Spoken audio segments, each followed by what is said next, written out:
This podcast episode is going to be so interesting, probably heartbreaking to you as well. It was for me. First of all, I am covering 3 cases, women who came to me too late with their children. Second of all, I'm going through all the symptoms that they were dealing with, because most moms who come to me are dealing with these symptoms: stimming, sleepless nights, nonverbal autism, lack of learning, aggression, tantrums, not being able to go anywhere, falling apart as a mom and as a family. And then I'm taking you through all the different things that these moms did to try and help their children and why it hasn't worked. Why did these moms come to me too late? When you hear the full episode, so you gotta watch until the end, that will make sense to you. So enjoy this episode and don't become one of the moms who come to me too late.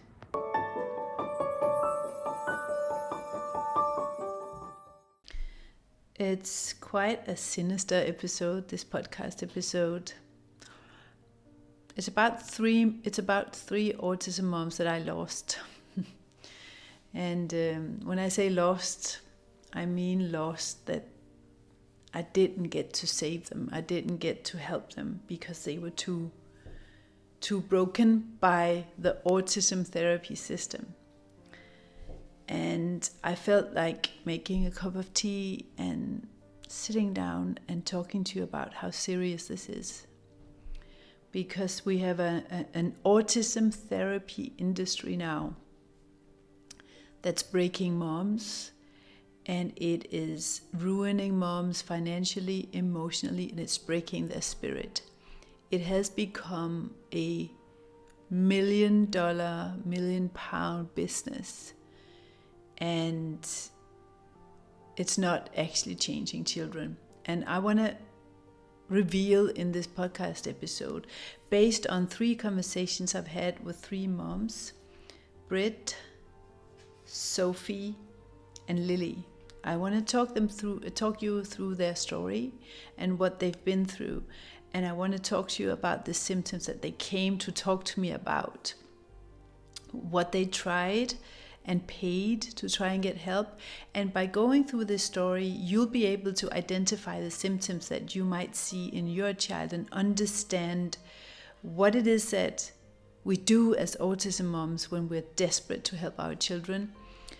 And when we go to these different therapies and modalities, why we sometimes end up making things worse. I'm also going to break down the most common treatments and therapies for autism out there that I see all moms basically go to before they come to me.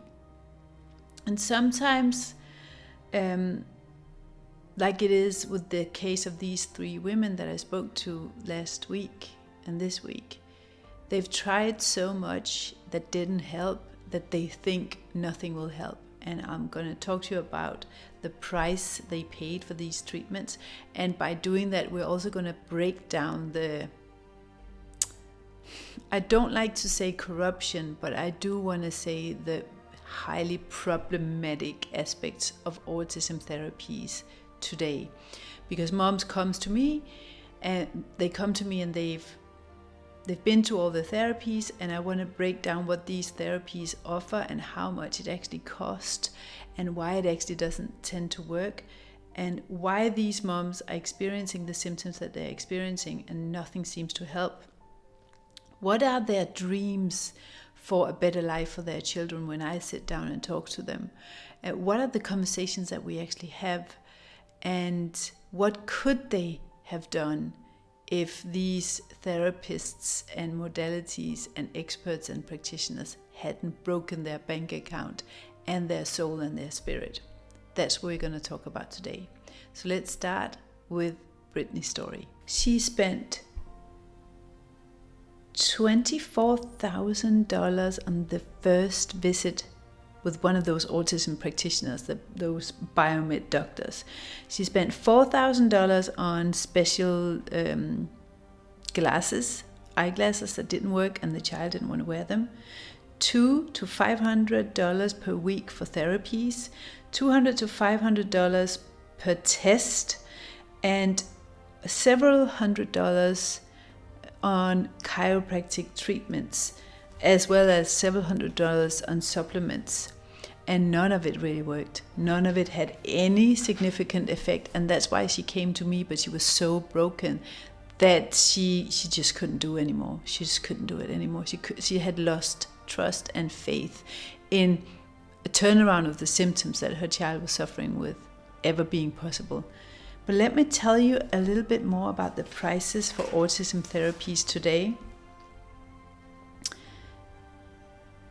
One of the most expensive ones and the most popular ones and the least effective ones being the ABA treatments, which will cost you in the US between $62,400 and $249,000 for a intensive protocol or treatment for one child.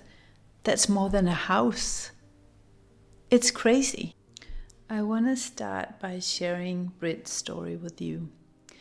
And the most emotional part of that story, that conversation that I had with her, I never met her before. We met via Instagram, and I said, let's get on a call and let's talk about what's going on that's got you looking for answers, and where do you want to be a year from now, and what's holding you back, what's slowing you down, what symptoms are most concerning to you, and what have you tried, and did it work? Because I wanted to figure out what she tried, and I wanted to tell her why it didn't work, and I wanted to offer some solutions. The problem was that when she came to me, she was broken by these therapies. The most emotional part of the conversation was when she said the following. She said, last night it hit me as I was hanging his mood-regulating swing from the ceiling, I think she said, that it shouldn't have been this way. This should have been a basketball net.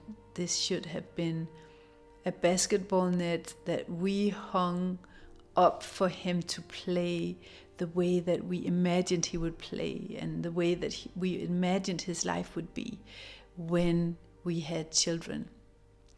This woman has been battling with his symptoms from he was 2 years old until now. He's 5 years old now.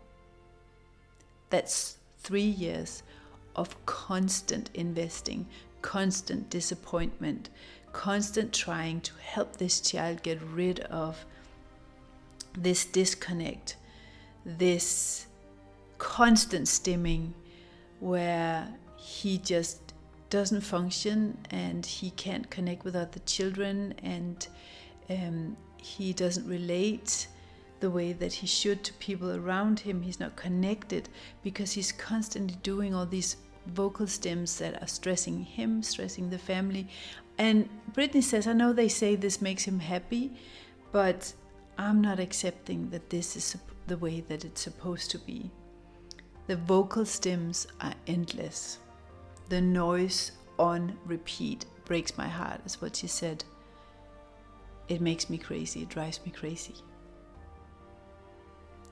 So she came to me in grief. She said, I'm in utter shock because when my child was 2 years old, I was completely convinced that we would have him turned around by 3 or 4. But here they are, age 5, and nothing has worked.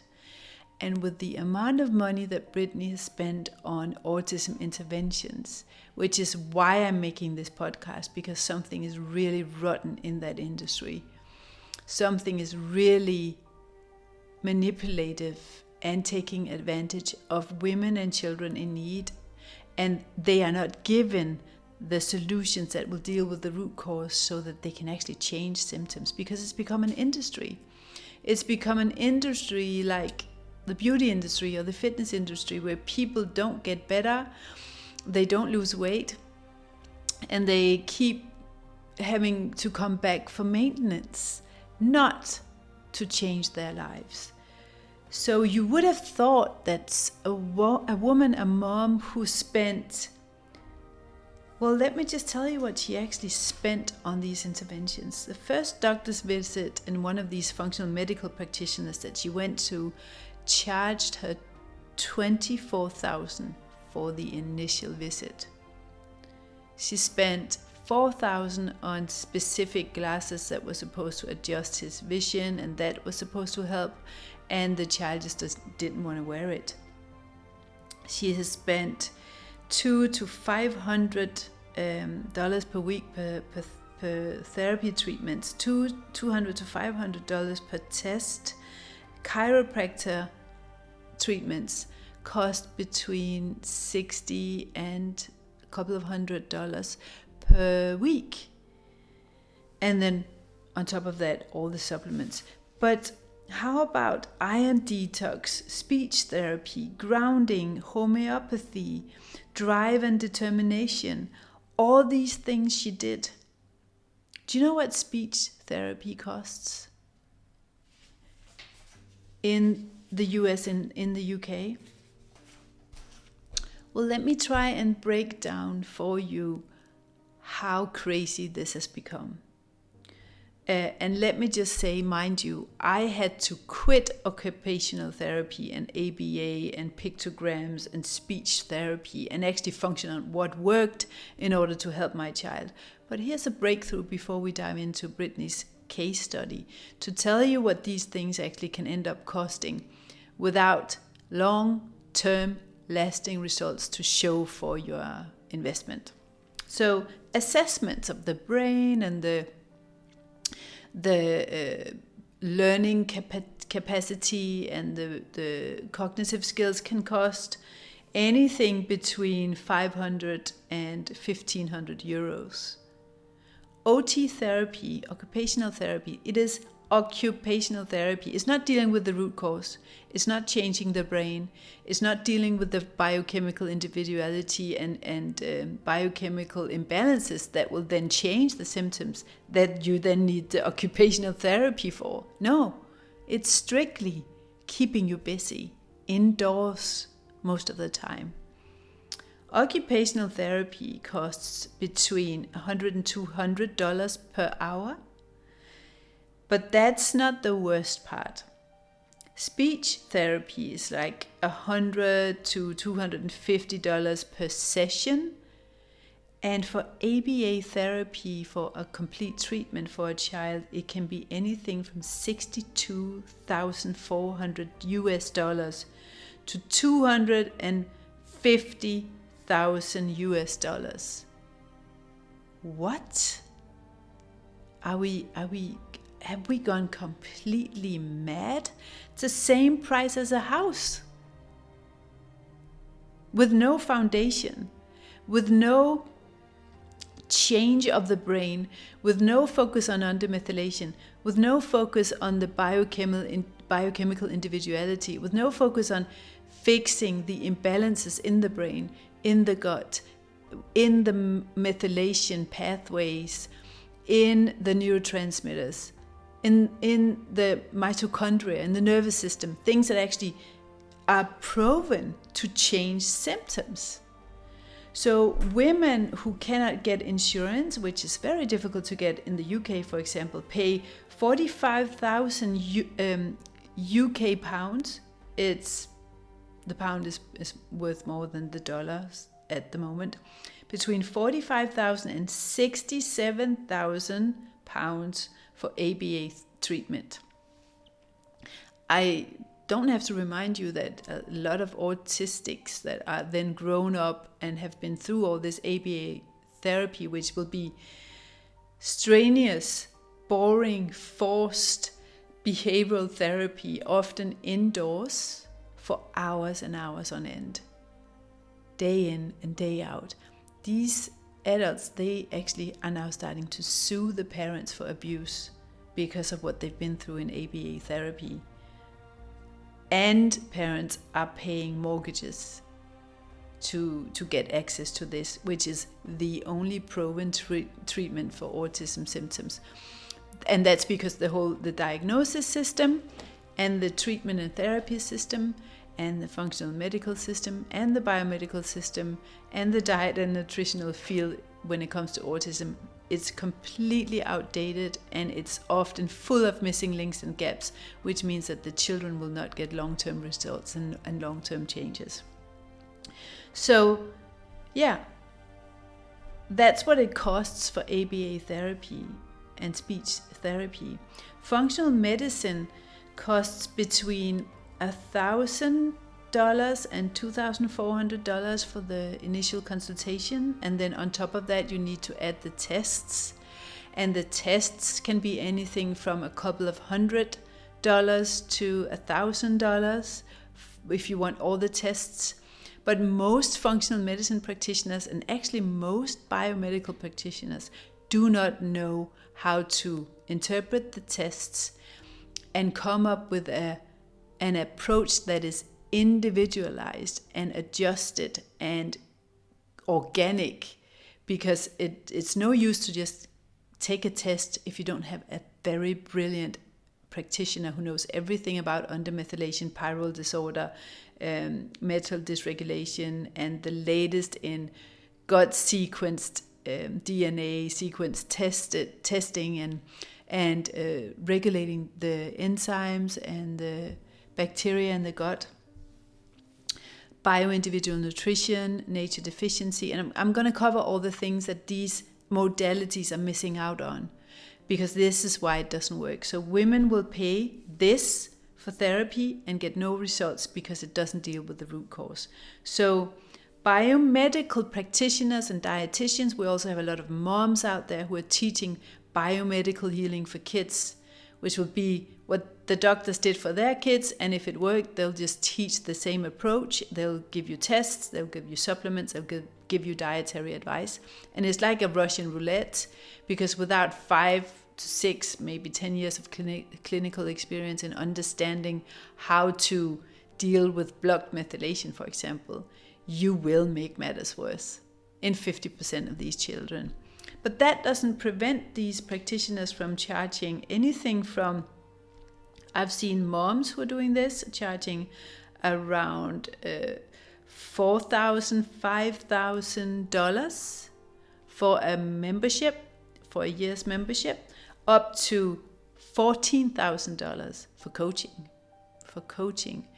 And these are not doctors, these are not medical doctors, and they are not trained in doing this type of analysis. You can pay around $4,000 for a piece of special glasses that's supposed to be dealing with the visual issues, but that doesn't deal with the root cause, which is underdevelopment in the part of the brain that's called the cerebellum, which is responsible for visual processing, auditory processing, social skills, learning, development, emotional control, and long-term decision making. Then we have all the MTHFR tests and stuff. They cost between $100 and $200. They're completely useless. You can't use them for any type of diagnosis or protocols or prescription of diets or anything, because they don't tell you anything about whether or not you are over or under methylated. And then, we have all the heavy metal detox fees and it's between $300 for the first visit and $100 to $200 for follow-up visits, and then you pay for each lab interpretation $75 at least. So back to Britt's story. She did all the functional medicine tests when her son was between 2 and 5 years old. She did the iron detox, the heavy metal detox, which last month I talked to 2 moms who had their children absolutely wrecked by heavy metal detox in one of the most prominent autism practitioner courses for moms that has heavy metal detox as a very big part of the course, self-study course protocol. Her child is now not able to go outside. Her child is now poop smearing. Her child, she has to go with him to the toilet because he cannot go on his own. He cannot go outside anymore because he is irreversibly damaged because of the neurological damages heavy metal detoxes can do in a body that is not prepared for a detox, where the pathways are blocked, methylation is not in place, the gut is not healed, you don't have the enzymes to break down certain nutrients to provide the components for a really well functioning detoxification process in the body.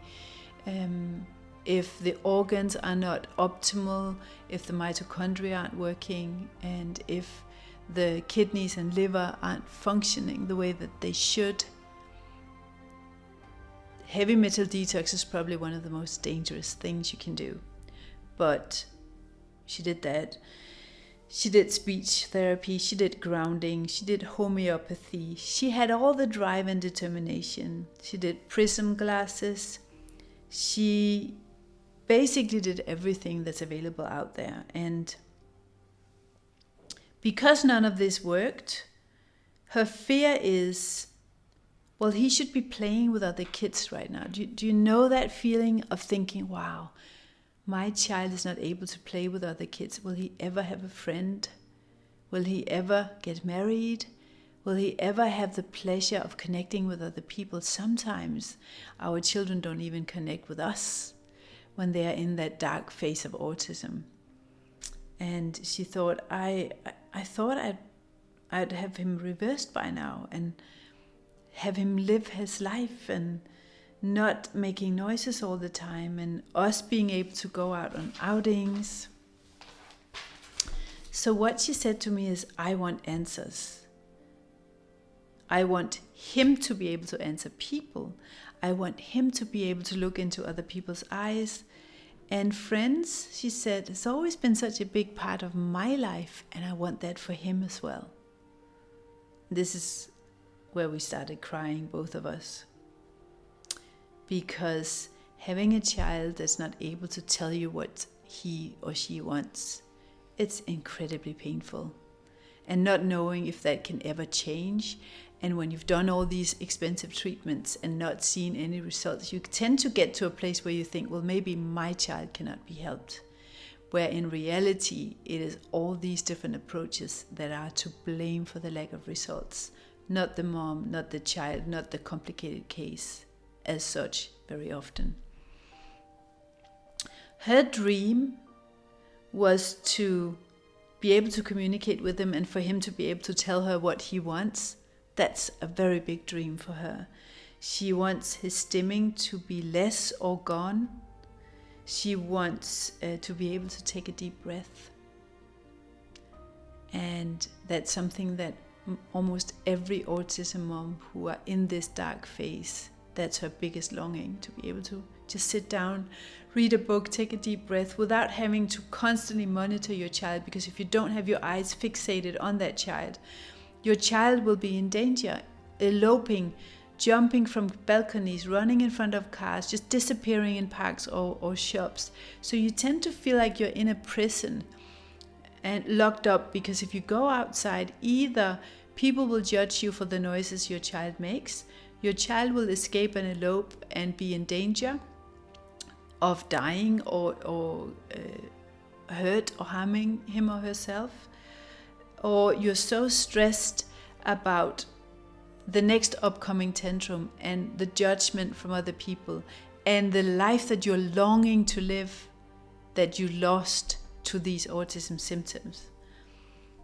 So her only wish, Brit's only wish, was to become a better parent and stop arguing with her husband.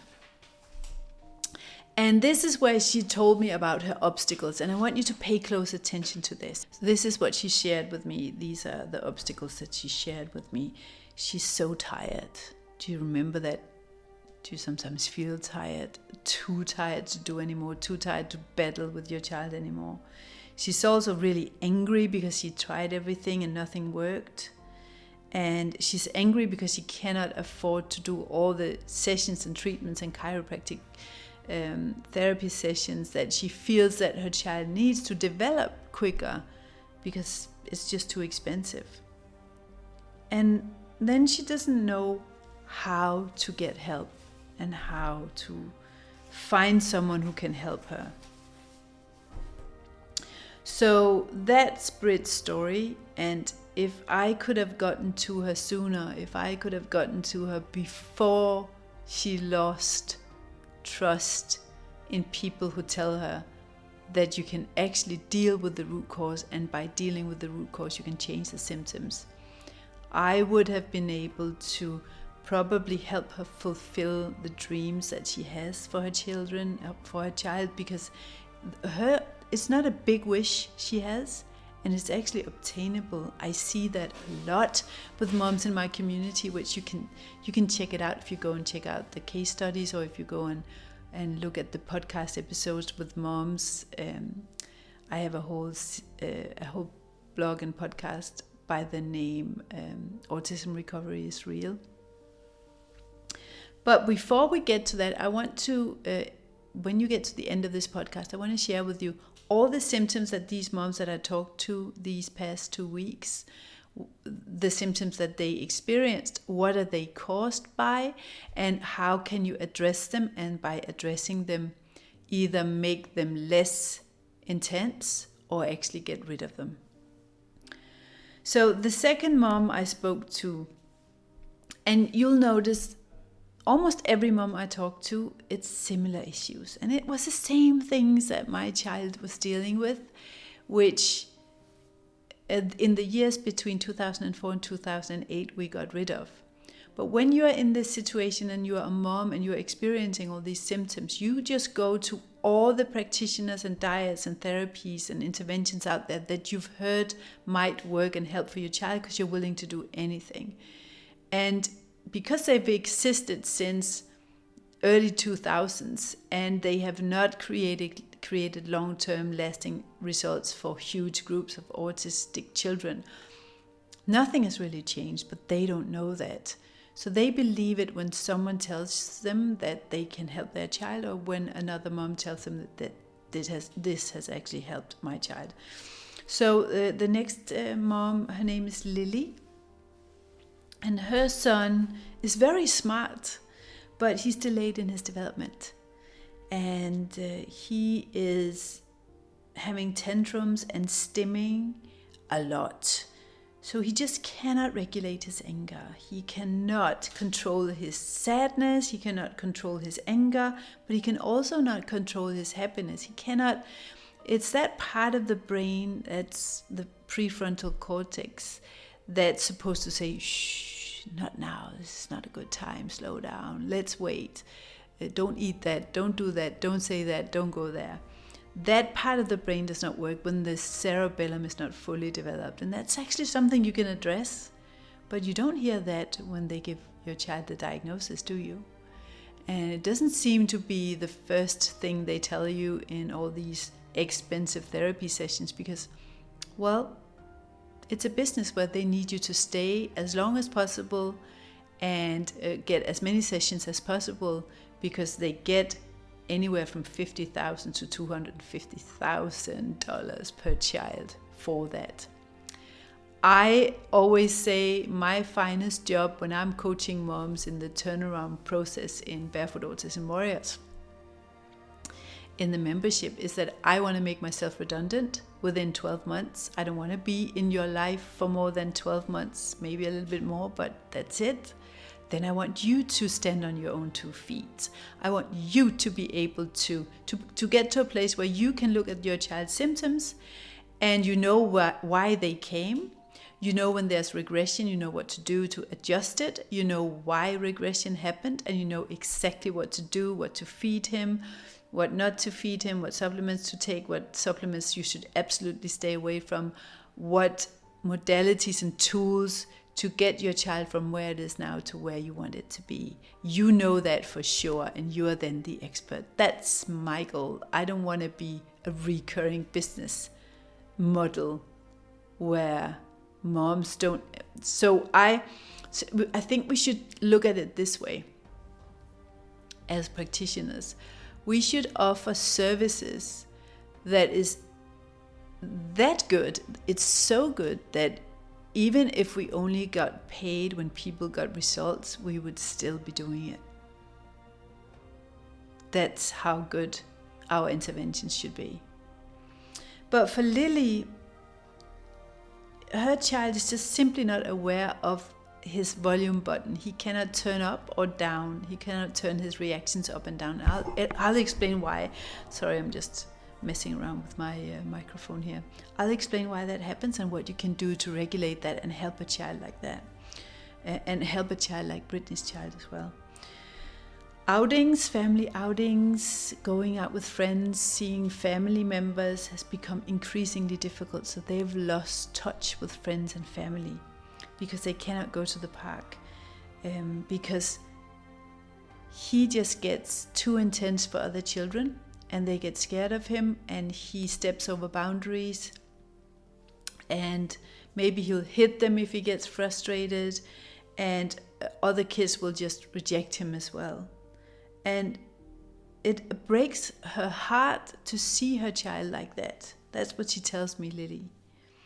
When he's yelling and screaming and drooling and other kids approach him and he acts like that out of the blue, and then they just find it completely inappropriate and they reject him and they find him wild. So they don't want to be around him.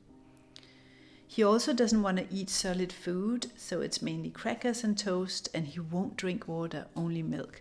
So picky eating and these symptoms of lack of self-control and aggression and drooling and stuff, I'll address why that happens and how Lily would have been able to help him if I had gotten to her before she got too frustrated with the system of false treatments. So I asked Lily and I also asked Britt, so what needs to happen a year from now for you to be in a good place? And they both answered the same thing. I just want my child to be independent in the future. I don't want to be a lifetime caregiver. I want my child to communicate and live his life and have friends and be able to play like other children. And I want us to be part of life. I want us to be able to go out for outings and meals and be with friends and family. Those are some very modest asks, some very modest dreams. But for some women, that will never happen because these autism therapists and autism experts get to them due to heavy marketing and word of mouth. And they manage to destroy their financial capability and their spirit and their hope and their trust, so that when they're actually presented with something that works, they don't believe it. They have given up. So will you listen to me when I tell you all the things that this amazing woman, this warrior mom, tried to help her child before she came to me? And she was just too beaten up, too broken to take my hand as I was offering her help. She tried keto, she tried ABA, she tried occupational therapy, speech therapy, supplements, fish oil. She went to see a neurologist. She tried probiotics. She went to see a physiologist, and none of it worked. And the obstacles for her to get her child to that dream state of independence and ability to communicate and getting their life back was that she has tried so many things where nothing helped. So she has lost faith. And there's this strange thing that also happened to her that happens to a lot of moms. She says, we know we shouldn't be eating gluten, and we know we should be healthier, all of us. So we seem to know what's needed, but we just cannot get ourselves to do what we need to do. And I'll explain why that happens, because it's one of the most common obstacles for turning autism symptoms around, ironically. We're not doing it. It's just we know what needs to happen, but we're not doing it. So she feels lonely, and she doesn't tell anyone because she doesn't want pity. And so she's suffering in silence. And for her to get to a better place, she feels that she needs to fill that gap of what's broken between where she wants to be and where she's at right now. And right now she's just too sad and anxious in the hamster wheel to be able to do any of that. And the last mom I want to mention to you, these are 3 moms that I lost the ability to help because they were broken by the system and by the autism treatment community before they got to me, so it was too late for them to trust anybody. So Sophia, her child has OCD to food texture, so he refuses a lot of foods. And he has a lot of sensory issues and a lot of catching up to do, so he's falling behind academically.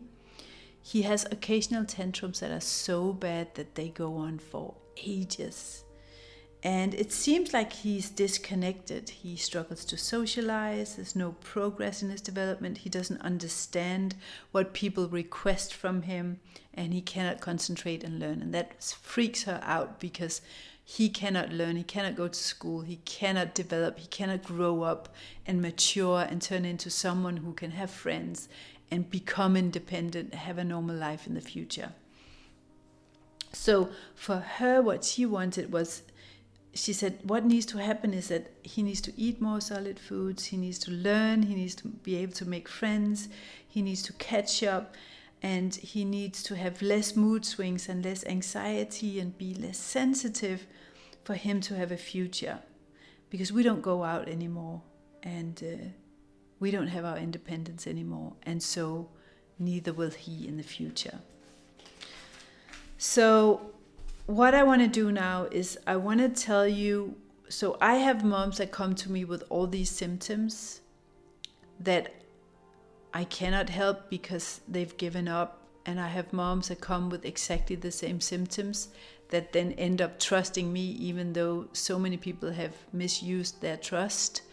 And by trusting me, I give back the authority to them, and I teach them to become the expert that they've been looking for and paying major bucks for all over the world.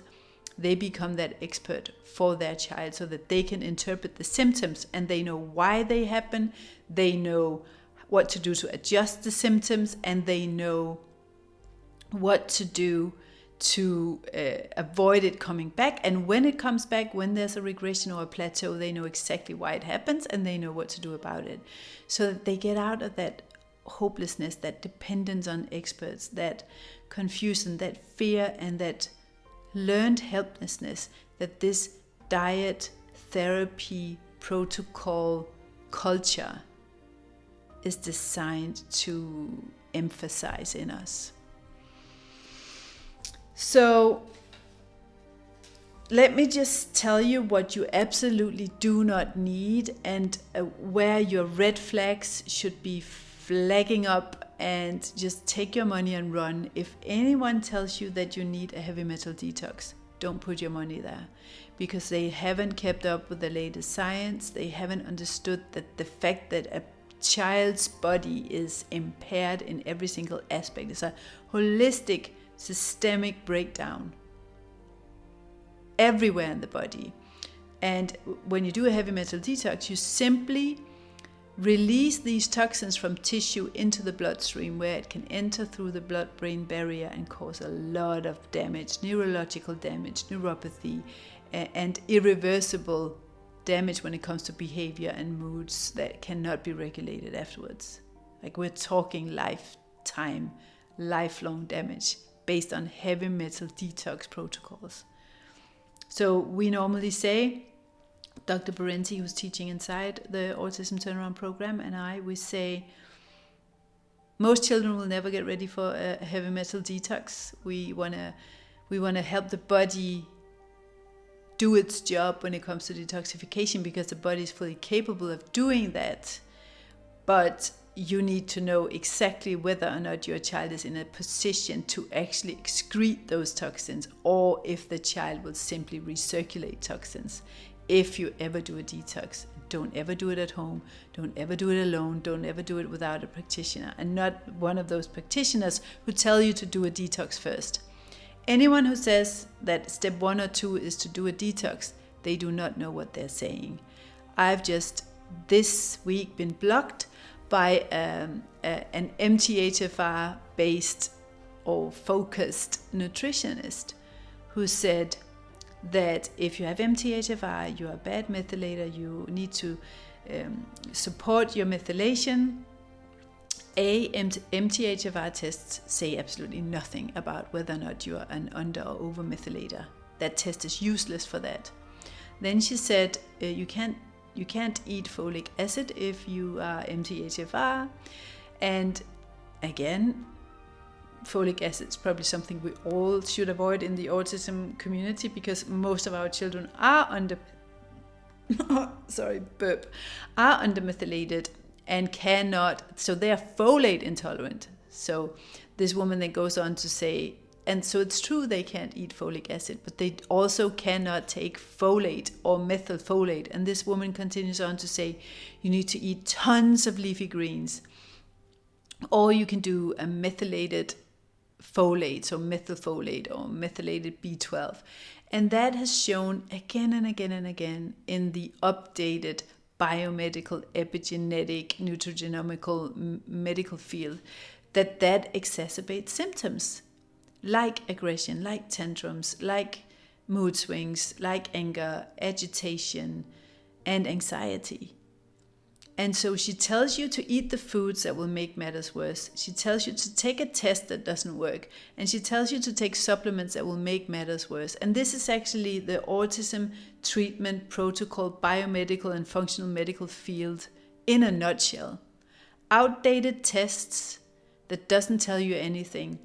Supplement protocols that are based on the fact that every child's supposed to be the same and need the same things, whereas every single child is different and need different nutrients and supplements and foods all the time. These needs change all the time.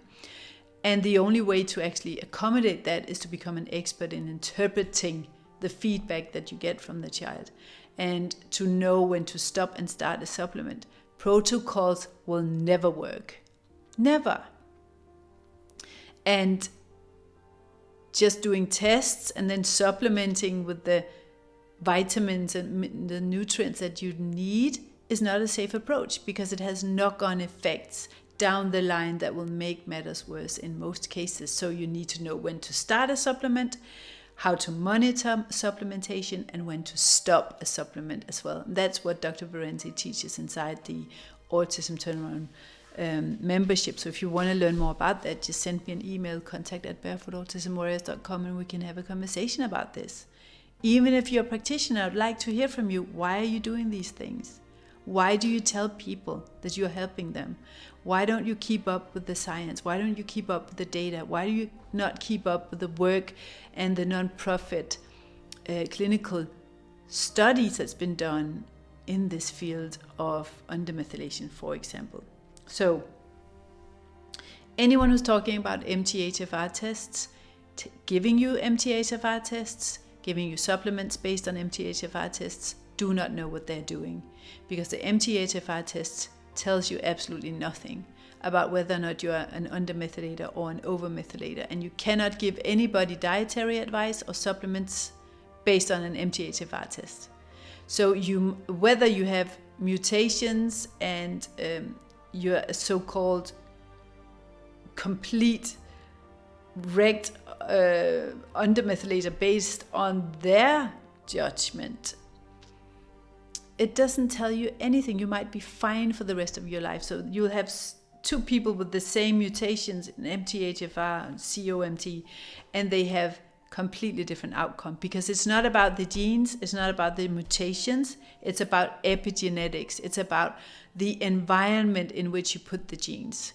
So someone with an MTHFR gene who lives in the countryside, hasn't had a toxic load from mother, is watching the sun get up every day and is drinking purified water and is eating according to his or her biotype and has a balanced nervous system and a good emotional environment and not a lot of sound, not a lot of EMF exposure, will have a completely different outcome than someone who doesn't. So that's another big red flag. Anyone who's giving you supplements based on protocols, stay away from that. Highly risky, because you need to have very tailored bio-individual approaches when it comes to supplements. And that's why my approach is I want to educate moms to be able to do that for themselves rather than relying on protocols and practitioners, because you need to be able to monitor what's going on when you give one supplement. And so that's a big warning if someone gives you supplements and dietary advice based on protocol or one-size-fits-all approaches.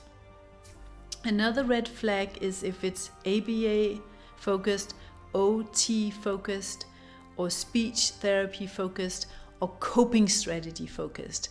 Because the new paradigm is that we want to address the root causes of autism. That's what I'm going to get into in a couple of minutes.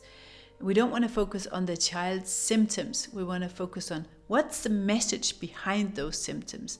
Because when we listen to that message and we change according to that message, everything from lifestyle to food, nutrition, thoughts, where we live, environment, and biomedical approaches, dietary approaches, the symptoms change. And then we probably shouldn't have given the diagnosis in the first place. So let's move on to the most common symptoms and what you could have done, should have done, that would actually have changed them. Okay, so I've chosen to go through the most common symptoms that I hear moms complain about every single week when I talk to moms via Instagram, Facebook, and my email. So, and then I'm going to cover the 5 different approaches that works because it addresses root cause and the reasons why these approaches that people sell you out there in the autism therapy community, why they don't work. So we're going to look into tantrums, learning difficulties and social skills, imbalanced social skills and communication skills that are just not up to par, speech difficulties, sleep issues, picky eating and OCD, gut and digestion issues, mood swings, anxiety and aggression, sensory issues and addictions. So I'm talking screens, I'm talking food, I'm talking extremely restrictive and rigid eating. So OCD is also rigidity, lining things up and things like that.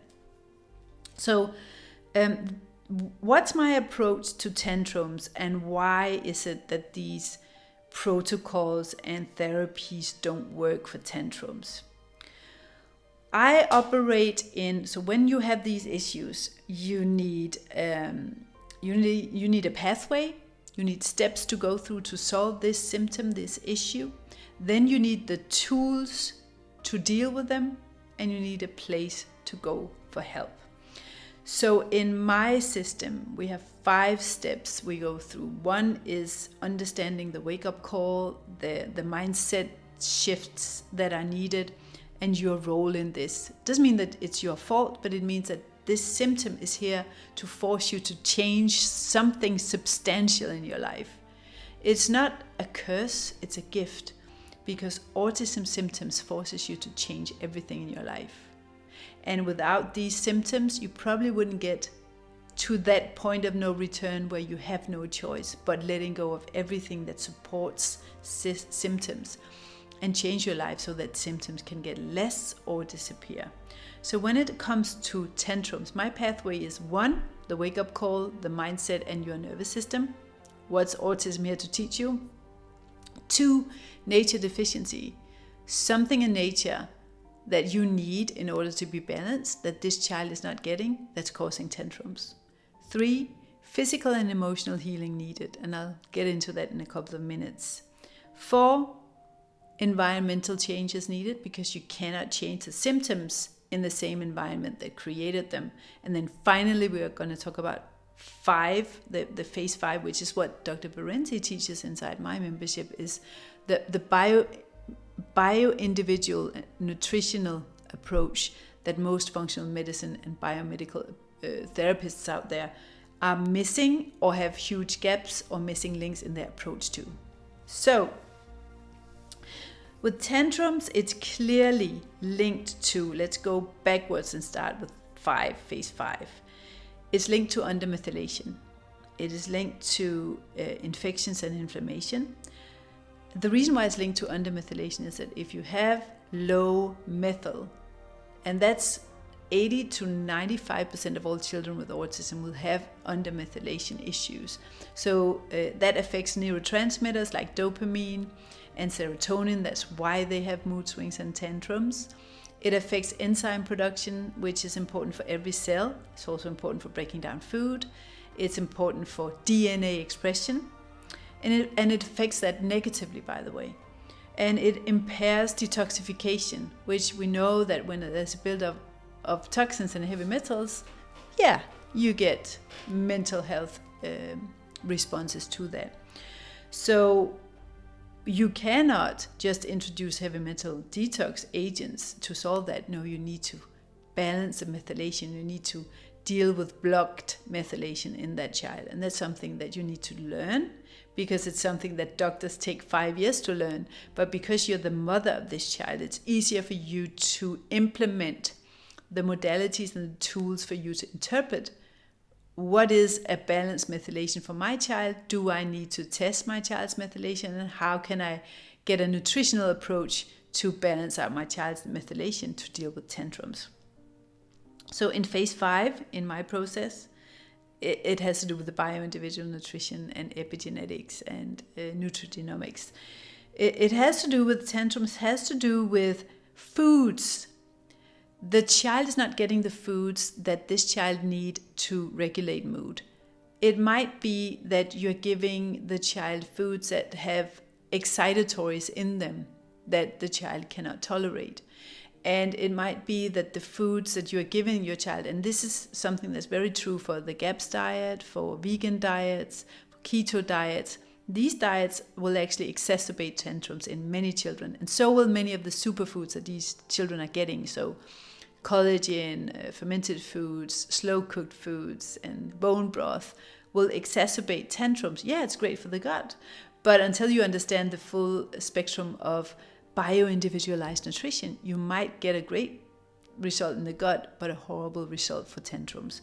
I don't know many practitioners out there who talk about this. You certainly don't hear about that before they give you a diagnosis. They don't say, hey, let's look at methylation first. Let's look at a tailored bio-individual nutritional approach first. No, because that system is outdated, and so are the practitioners who are dealing with the consequences of an outdated system. Tantrums are also linked to the wrong supplements. There are a lot of the supplements that are given in the MTHFR community and in the functional medicine community, like the multivitamins, fish oil, copper, B12, glutathione, detoxification supplements that will cause tantrums. So nutrient overloads will give tantrum symptoms, and the wrong supplements, the wrong foods, and an imbalanced microbiome will do it as well. I won't get into the details of that, but that's something you'll become really good at in the Autism Turnaround membership if you become members of that. So that's tantrums. That was number 5. But what else can cause tantrums that's not covered in these other different approaches? Well, one other thing is nature deficiency. Your child has body clocks in every organ. And your child's body clocks, mood, sleep, and well-being is regulated by the body clocks. And the body clocks depend on nature to be adjusted and to function well. So if your child lives an indoor lifestyle in front of screens and don't get outside, don't get grounding, don't get adjusted to the rhythms and cycles of nature, you won't be able to overcome tantrums, no matter if you do ABA therapy for $250,000 per year. It won't have any effect unless you address what I just mentioned in phase 5 and nature deficiency. Plus, let's look at phase 3. So phase 3 in dealing with tantrums will have to do with the emotional environment in the family. It will have to do with your nervous system and your breathing patterns and your stress levels, which your child will mimic. And it will always have an element of your child is representing your inner child. So if you are hard on yourself, if you stay up when you're tired, if you don't eat when you're hungry, if you don't drink water when you're thirsty, if you go out when you want to be at home, that's kind of abusive to your body and your inner child. And your child is a living advocate, representative of your inner child. And your autistic child will never accept you treating yourself badly. So it will demonstrate how your inner child really feels by tantrums.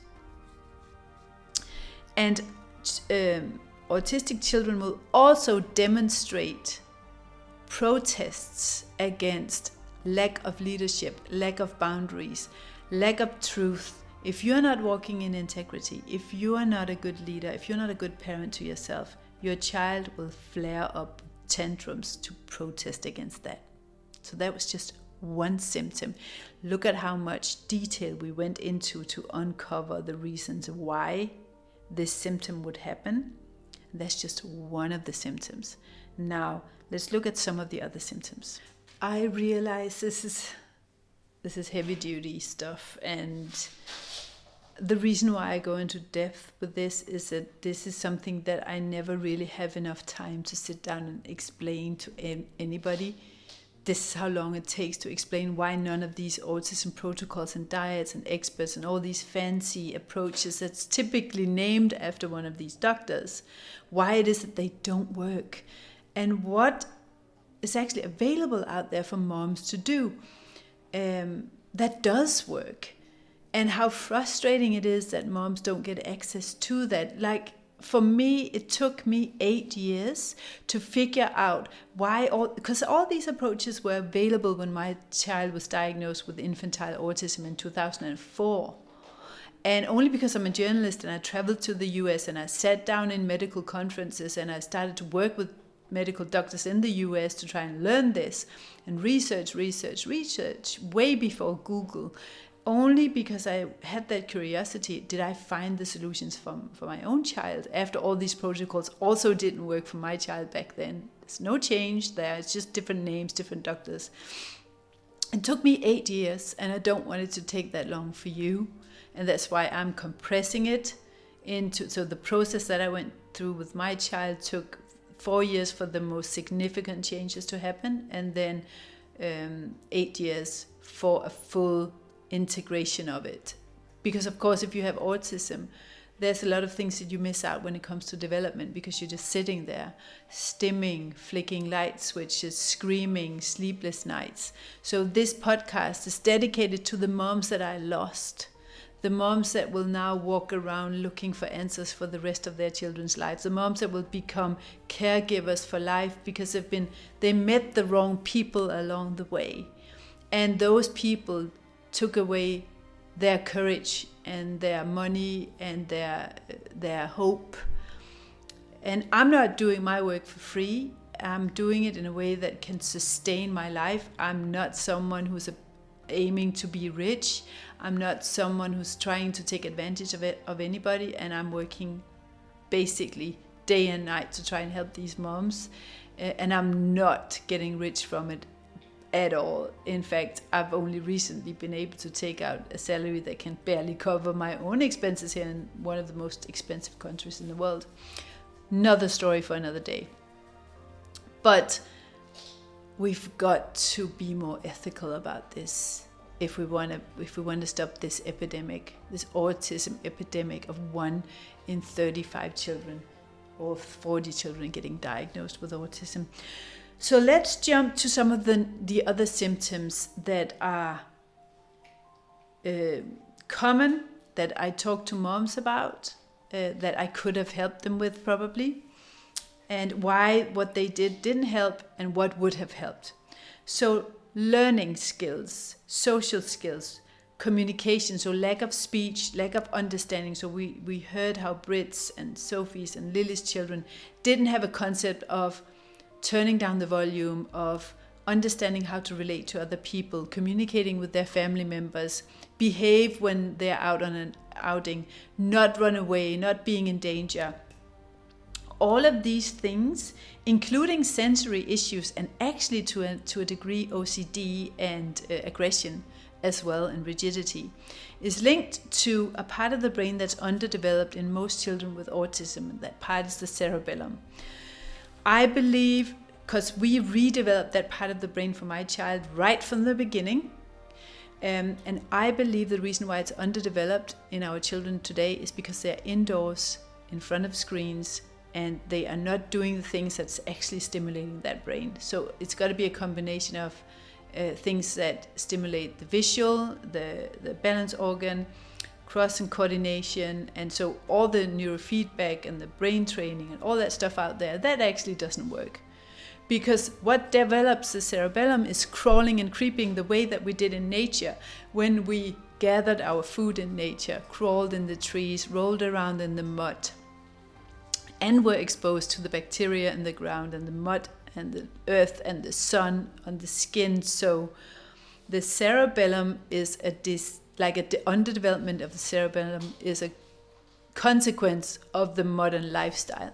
So the approach to help that and redevelop those skills and those pathways and develop more gray matter and more stem cells. In order to do that, you need to do the right kinds of exercises, and you need to mimic what happened in nature that our children no longer do as babies and toddlers. And the more indoors and passive lifestyle in front of screens, the worse. The more headphones, the worse the cerebellum will develop. So the learning skills, communication skills, emotional skills, but also picky eating and sensory eating and issues and OCD. We need to address the brain specifically, but we also need to address nature deficiency on a broad scale. We need to understand your child's unique biotype and your child's unique symptom triggers, which is something we do in phase 5 inside my program. Me and Dr. Varenzi is teaching that.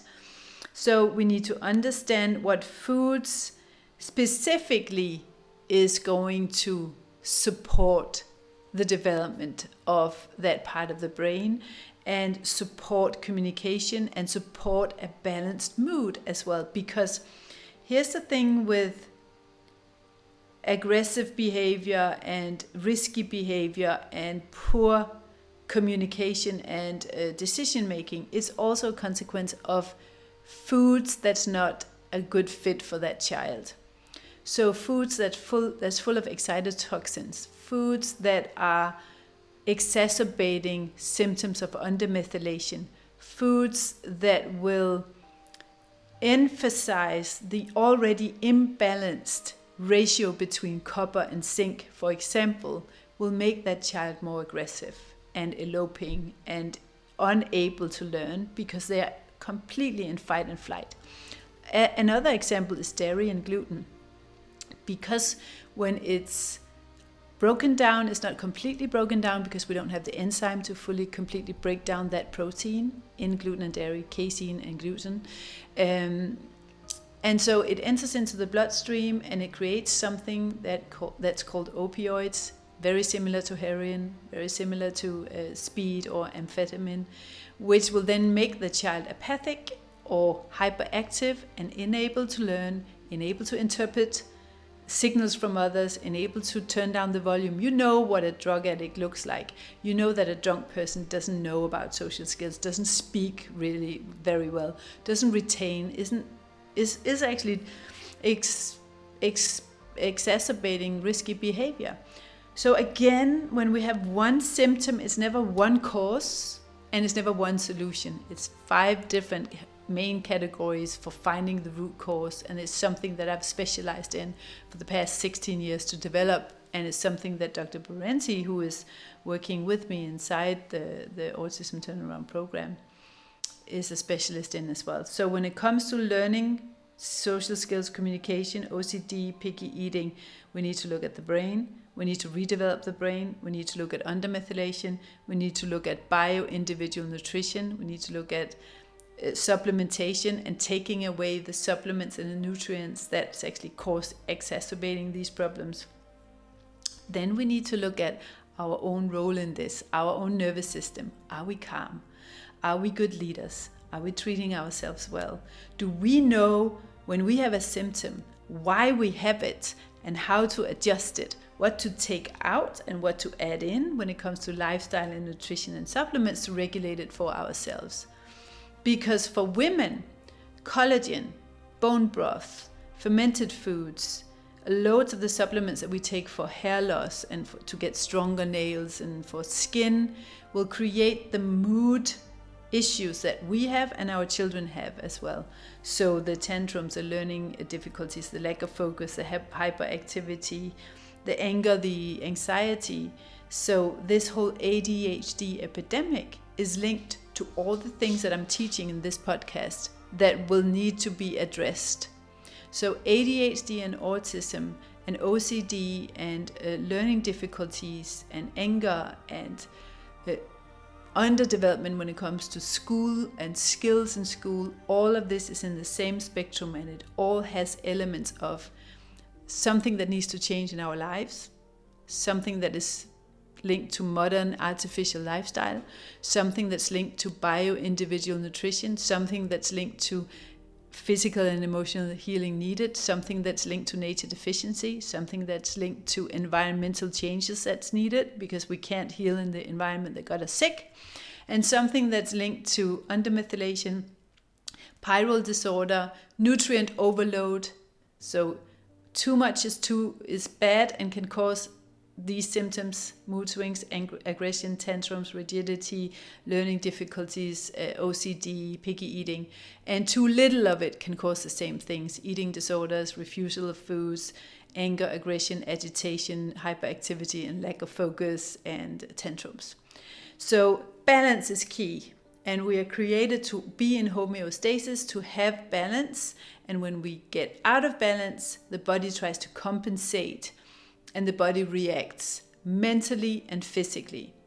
So when it comes to speech and sleep and OCD and picky eating, we need to fix nature deficiency. We need to understand as women, as parents, what our role is in this. What is it that this child wants us to change about our lifestyle and our food, where we live, the way that we treat ourselves, the way that we parent ourselves, the food that we cook, the choices that we make, the things that we say yes to, our activities indoors or outdoors.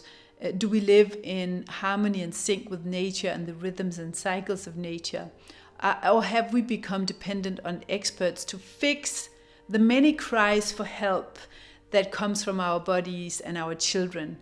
Because that is not the way to healing. So if we look at something like picky eating and OCD and issues in the gut, with the picky eating, we need to look at the emotional environment. We need to understand, what is it that this child picks up on? Are you expecting that the child will refuse the foods that are healthy? Are you nervous about the child not eating enough and therefore you just give them their favorite foods because you're afraid of them starving? Does it have a root in your childhood experiences where anger was dangerous, where mom and dad had arguments, where they got divorced, and so you link anything that has to do with anger in families to a dangerous situation, and so you're cushioning your child because you want to protect your child from any discomfort? Or are you feeling ashamed or guilt around autism and maybe having the sense that you caused it in some way, and you think your child is suffering so much already that you don't also want to add on demands and take away their favorite foods, and so you actually end up reinforcing the picky eating, and you end up not being the strong leader that your child needs you to be. When it comes to tantrums and refusal and these responses and reactions and mood swings that the children can have, it's also a cry for help when it comes to us setting boundaries. And many of these children are giving way too much leash and way too much space and way too little boundaries and values and rules and direction, because we're so stressed, we're so burned out as autism moms, and we're so overwhelmed that we cannot also be dealing with setting boundaries and dealing with yet another tantrum because we say no to screens, no to sugar, no to pizza, no to nuggets, no to staying up late, or no to favorite foods, and get rid of the things that's actually damaging the brain and damaging the learning process and damaging the whole family. most of the moms that I talk to, let's just talk about one of the difficult things. When I hear a mom say that nothing works and they've tried everything, there's an element in every single case that I've seen, and I've had tens and thousands of women go through my programs over the years. There's always an element of self-sabotage, and there's always an element of your stress type standing in your way. So, what do I mean by that? Well, your brain will not allow change, because in the wild, change equals danger. If you're in the jungle and something changes in the environment, you might get killed, or you might lose your family members. And so you are wired biologically to avoid change.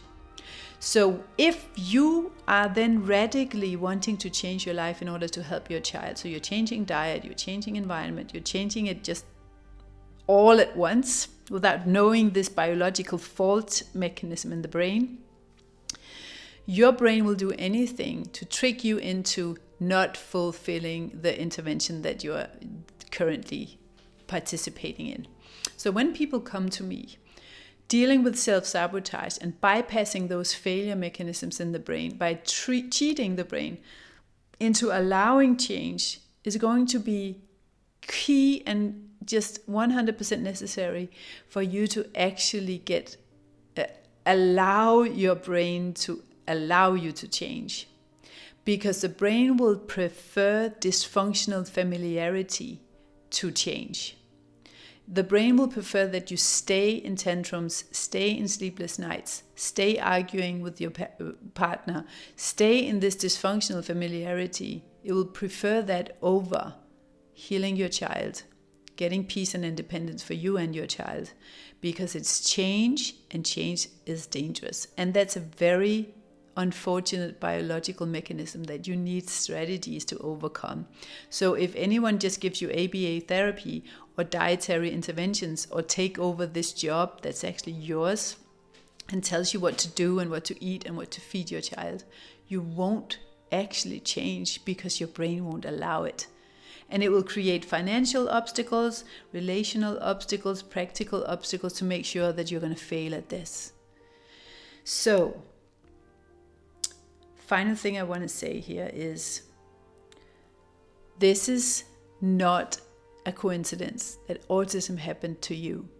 Autism happened for you to become someone who's changing life, not just in your family, but for yourself, for your child, as an example for your community. And all these children with all these symptoms, they are flagging up everything that's wrong with our society and everything that's wrong in your life. They're flagging up things that you do to yourself that is harming your body. And that's because they know that if you're not able to take care of yourself, they will actually be in danger of dying, because they are depending on your leadership and your protection. And you cannot protect and lead if you're not healthy and if you're not treating yourself well and if you're just burning your candle at both ends. They're also flagging up everything that's wrong in the society, everything that's artificial, everything that's toxic, everything that is untrue, everything that is depraved, abusive to nature, abusive to animals, abusive to children, and all these financial manipulative schemes that's going on in the medical field, in the functional medical field, in the dietary field, and in the diagnosis field. They're flagging up everything, and they're forcing you to take leadership and become that practitioner for your child. And so if you delegate that job to someone who didn't give birth to your child, who is not personally involved, to whom it's not life or death, which it is to you, because this is about your child's future, but it's also about your future and your child's siblings' future. So God knows that you are on a mission. God knows that if you heal your child, you will be an example that will glorify God, because everyone tells you it cannot be done. And the dark side in this big spiritual war, which I totally believe that this is, There are dark forces in holistic medicine, and there are dark forces in mainstream medicine. There are dark forces in the autism community, and there are light forces too. But if we hand over, so there's a spiritual warfare, and the dark side wants your child to remain sick, and you to remain hopeless and helpless, and you to remain financially drained and emotionally drained, because you constantly seek all these different modalities, which is why I think they are placed here by the enemy. Because if you keep being distracted with ABA and OT and functional medicine and testing and heavy metal detoxes and enemas and iron detoxes and foot baths and essential oils and homeopathy and kinesiology and what else can we come up with, you are kept from the sacred mission that you're on, that God chose you for. And that mission is designed to take you to your point of no return. When you are at the end of your tether, that's when you're willing to let go of everything that is currently causing autism symptoms and go into the wake-up call, the change that's needed, healing your nervous system, healing your stress type, healing your self-sabotage, healing nature deficiency, healing emotionally and physically, you and your child, changing your environment and fixing the environment that made you sick, and becoming an expert in methylation, pyrrole disorder, bio-individual nutrition, epigenetics, nutrigenomics, gut repair and gut healing. And then when all of this is said and done, you'll be able to look back and say, I know why autism happened to me. I know the purpose of it. I know the gift, and I thank you for it. I thank my child. I thank God. And I can see that autism was needed for me to change my life and become the person that I was supposed to be. So with that said, that's the extended version of how to turn autism symptoms around and what absolutely doesn't work, what you shouldn't be spending money on, wasting money on, and what you should do instead, and why all these moms are doing all the things without getting results. Now you know. So let's get to how you get started. Okay, so if you listened to this full episode and you thought, okay, I get it, it resonates with me, something inside me recognized this as something that's true, and you want to talk about your outcome, where you want to be a year from now, and what's standing in your way, what's currently broken, what's missing, what's slowing you down, and your current situation, and you want to come up with a 3-step game plan with me, you can either click on the link below to send an email, or you can write me at contact@barefootautismwarriors.com, and in the subject line, write game plan, and I'll get on a call with you, or one of the moms, the experienced veteran moms in my community will get on a call with you and come up with a specific game plan for you. And if not, I hope this was valuable for you and gave you hope if you have lost hope. And if you know a mom out there who's given up, show her this podcast. I'd really love for you to share it. Give it 5 stars wherever you're listening to it, maybe in iTunes, and give it a rating and share it with someone and subscribe to my podcast. It really helps get the word out there. We are over 200,000 downloads now, and it's super helpful because there are not a lot of people out there talking about actually turning symptoms around. We're being censored, we're being silenced out there. So you can actually help a mom and a child and change their future by doing that, by subscribing and liking and giving me ratings and sharing this podcast with someone else. See you soon.